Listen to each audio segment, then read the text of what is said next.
Bismillahirrahmanirrahim. Assalamualaikum warahmatullahi wabarakatuh.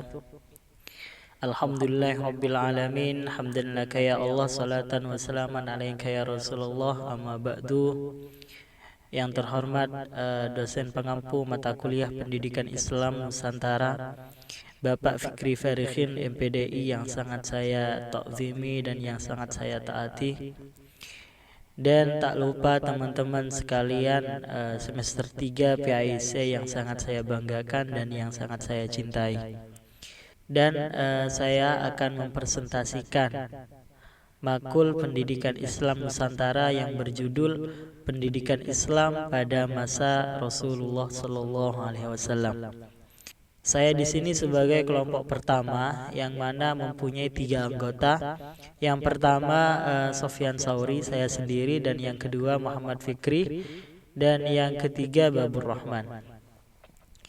Dan saya di sini sebagai moderator sekaligus pemateri yang mana akan menjadi pemateri pertama dan disusul dengan pemateri kedua Muhammad Fikri dan diakhiri dengan pemateri yang ketiga Babur Rahman. Baik, untuk mengikat waktu kepada yang bersangkutan kami persilahkan. Bismillahirrahmanirrahim. Pendidikan Islam pada masa Rasulullah SAW di kota Mekah. Nabi Muhammad SAW menerima wahyu yang pertama di Gua Hira di Makkah pada tahun 610 Masehi.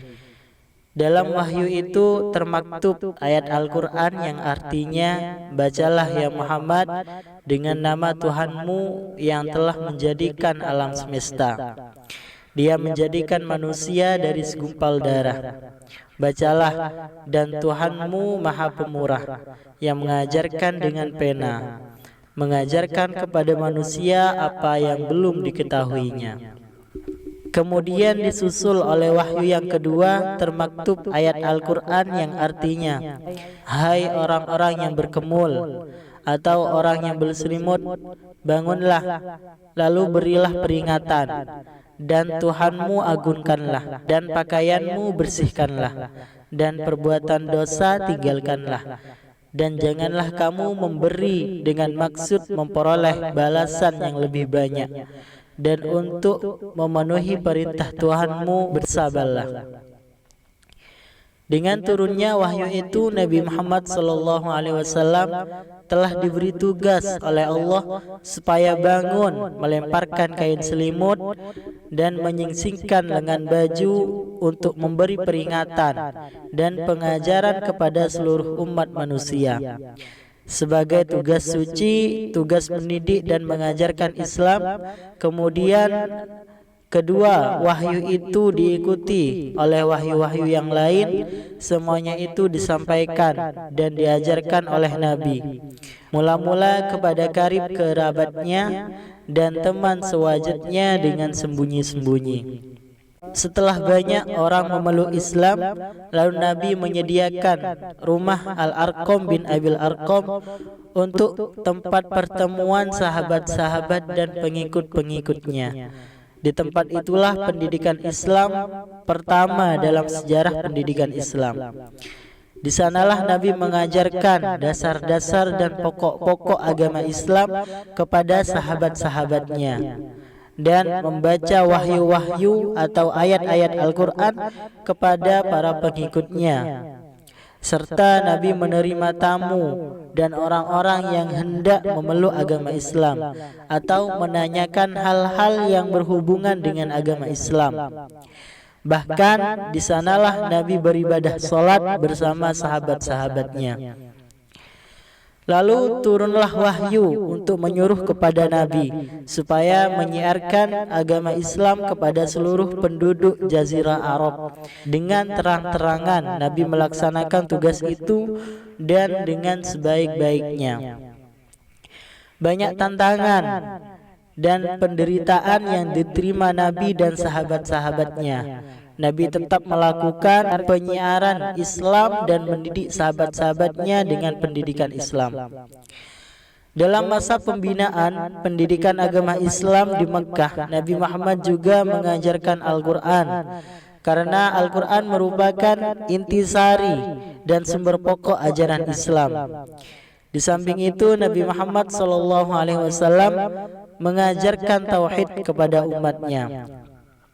Intinya, pendidikan dan pengajaran yang diberikan Nabi selama di Mekkah ialah pendidikan keagamaan dan akhlak, serta menganjurkan kepada manusia supaya mempergunakan akal pikirannya, memperhatikan kejadian manusia, hewan, tumbuh-tumbuhan, dan alam semesta sebagai anjuran pendidikan akliyah dan ilmiah. Mahmud Yunus dalam bukunya Sejarah Pendidikan Islam menyatakan bahwa pembinaan pendidikan Islam pada masa Mekkah meliputi yang pertama, pendidikan keagamaan, yaitu hendak membaca dengan nama Allah semata, jangan dipersekutukan dengan nama berhala. Yang kedua, pendidikan akliyah dan ilmiah, yaitu mempelajari kejadian manusia dari segumpal darah dan kejadian alam semesta.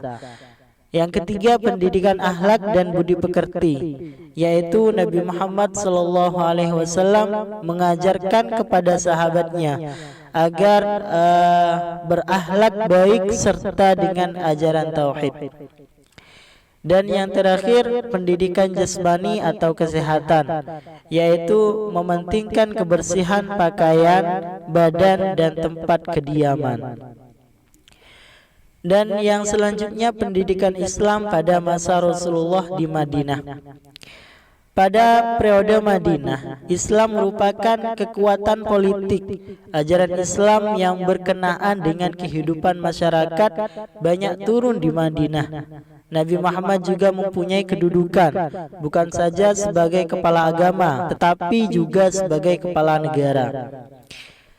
Adapun cara Nabi melakukan pembinaan dan pengajaran pendidikan agama Islam di Madinah adalah sebagai berikut. Yang pertama, pembentukan dan pembinaan masyarakat baru menuju satu kesatuan sosial dan politik.